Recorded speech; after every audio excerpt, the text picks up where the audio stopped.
above Lake Taal this week, a pillar of smoke and flame and steam. It mushroomed at one time 10,000 feet into the air, a funeral pyre for hundreds of Filipino villagers and fishing families. Most were trapped in their beds when the volcano boiled over after 54 years of smouldering serenity. Today, 9 days after the eruption, the exact death roll is still uncertain. First reports of up to 5,000 killed have been discounted, but officials say the final figure will certainly exceed 500.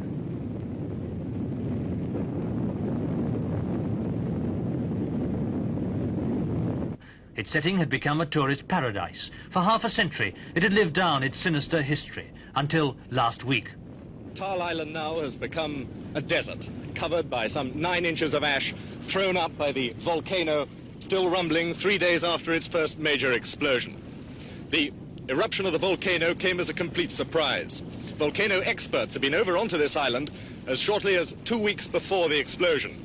They predicted that it was completely safe for the 4,000 inhabitants of the island. When the volcano went off at 2 o'clock on the morning of last Monday, it came with complete surprise. There were no preliminary rumbles. No warning at all was given to the people who lived here. Within 3 hours, it's estimated that some 500 people had died. Much of the island died with them. Beneath the rain of white-hot ash, trees became petrified. Mud and ash lay 10 feet deep in places. Cattle struggle out of it, only to be suffocated by sulfur fumes. Behind them, the human survivors left devastation and memories of the warning that was ignored. The experts had told them it was safe to stay, but when the August danger signals appeared, relatives on the mainland appealed to the people of Taal to leave. They said no, it was time to bring the rice in. They would wait for the first rumble. When it came, it caught them sleeping, and there is no rice to harvest on Taal today. Some villages were engulfed by the blanket of lava and ash. In others, just a house here and there was left standing. Nobody yet knows whether the families who lived here have survived, whether they'll return to build again, with the help of the £45,000 disaster fund set up by President Macapagal of the Philippines. Soon after the disaster, when it was feared that fresh eruptions were imminent, the government stopped people returning, and police put the island out of bounds.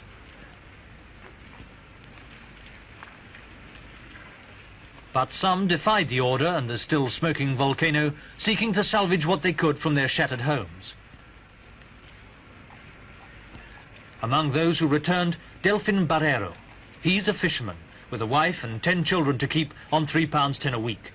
His home is 1.5 miles from the crater, but he's reluctant to leave, even though there's devastation all around.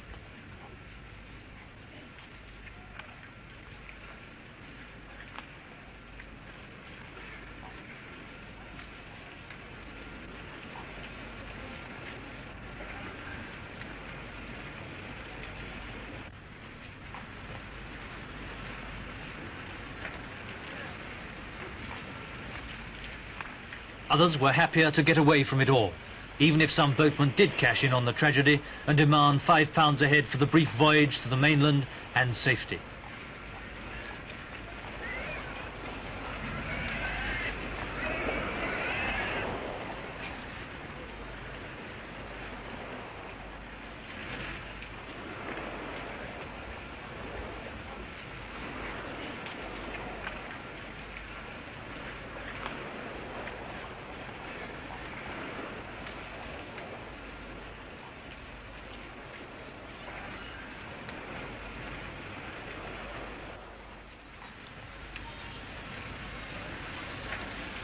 Red Cross and other emergency services went swiftly into action as the refugees gathered in schools and rest camps on the mainland.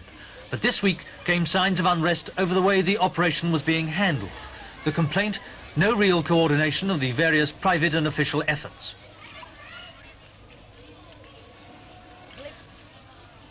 It's claimed that thousands not affected by the eruption are getting free supplies, while many deserving cases are getting nothing.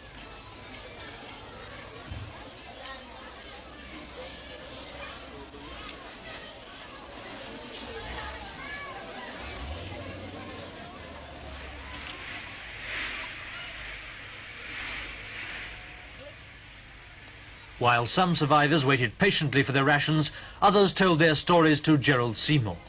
Now, what happened to your village when the volcano exploded? Oh, I felt afraid.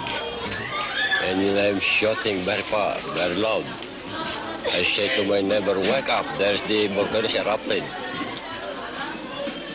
Then when morning came, I see my home, my house, my animal, and also my plant. What had happened to your horses and your animals?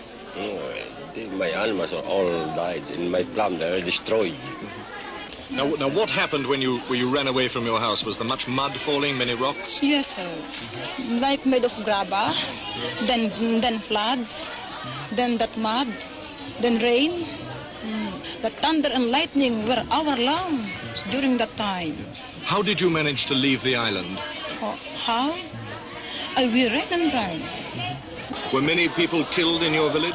Yes, sir. Like in our neighbor barrio, there are some who are near the river, so they rode in a boat, and by means of two boats they ride, and because of because they are overloaded, the boat was drawn into the river, so some of them died. Well, what did you do then? How did you escape from your village? Our village was not in the river, so we are in the valley, so we come here by means of walking.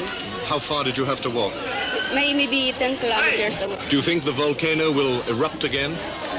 Maybe we cannot tell that because only God can determine when it will erupt again.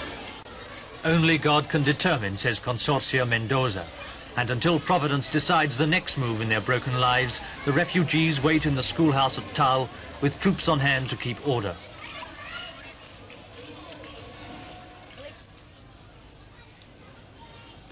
The schoolhouse is not only a temporary home, but a makeshift hospital for the injured of all ages.